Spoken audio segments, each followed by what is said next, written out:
বৃষ্টি ছিল তখন থেকে।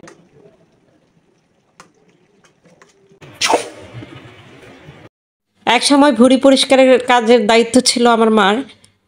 কুরবানির দিন দুপুরবেলা খাবার দাবার সেরে সেই বিকেলের দিকেই বুড়ি নিয়ে চলে যেত পুকুর ঘাটে। তো আমি মার সাথে যেতাম।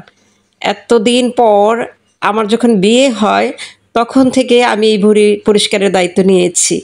ভুঁড়ি সবাই পছন্দ করেন কিন্তু নিতে কেউ পছন্দ করেন না। তো আমি ভুঁড়িটা খুব পরিষ্কার পরিচ্ছন্ন করে রাখি।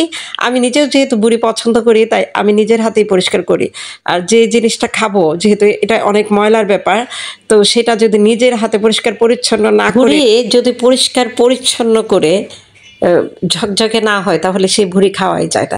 আজকে আমার হাজব্যান্ড একটা আস্ত ভুঁড়ি নিয়ে এসেছে, সেগুলো পরিষ্কার করে নিয়েছি। দেখতে পাচ্ছেন এখানে খুব ঝকঝকে হয়েছে। এরকম যদি নিজের চোখে ঝকঝকে না লাগে তাহলে খেতেও তো ভাল লাগবে না। তাই নিজের হাতেই পরিষ্কার করে নিই। আমি যেহেতু ভুঁড়িটা পছন্দ করি, তো আমার হাতে পরিষ্কার না হলে আমি খেতে পারি না। তো ভুঁড়ি তো পুরাটা রান্না করতে পারি নাই, যেহেতু এত বড় একটা ভুঁড়ি নিয়ে এসেছে। তো অর্ধেকের এটা 4 ভাগ করেছে, 4 ভাগের 1 ভাগ আমি আজকে রান্না করছি।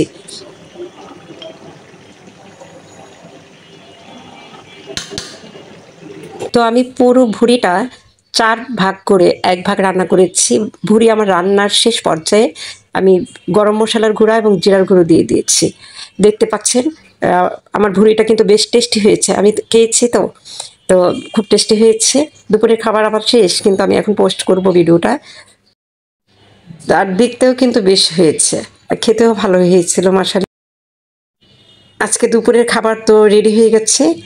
চলুন আমরা খেয়ে নেই। আমি যেহেতু একাই খাই তাই ভাতের থালিটা একাই সাজিয়েছি, একজনেরই সাজিয়েছি। দুপুরে আমি আগে বলেছি দুপুরবেলাটা কেউ থাকে না। ধোয়া ওঠা এই গরম ভাতের সাথে ভুঁড়ির এই তরকারিটা কিন্তু বেশ টেস্টি।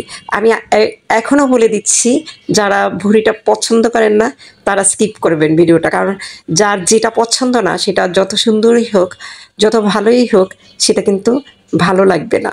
এটাই কিন্তু বাস্তব। আর আমাদের যেটা ভাল লাগে না, যাকে ভাল লাগে না, কিংবা যে জিনিসটা ভাল লাগে না, সেটা যতই অন্যের কাছে সুন্দর হোক, আমার নিজের কাছে ভালো লাগানো পসিবলই হয় না।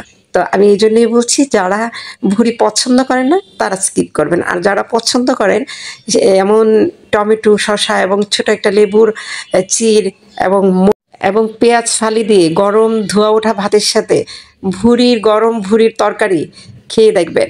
যারা ভুঁড়ি পছন্দ করেন খেয়ে দেখবেন, খুব টেস্ট। এবং দুপুরের জন্য এতটুকুই পারফেক্ট। আর আমি অবশ্য আরও তরকারি রান্না করেছি, কিন্তু আমি ভুঁড়ি দিয়েই খাবো। আর আমার বাসায় সব সময় ডাল রান্না করতেই হয়। তো ডালটা তো আমি খাই না, আমার ডাল পছন্দ না। ডাল আমি খাই তখন যদি কোনো টক দেওয়া হয়।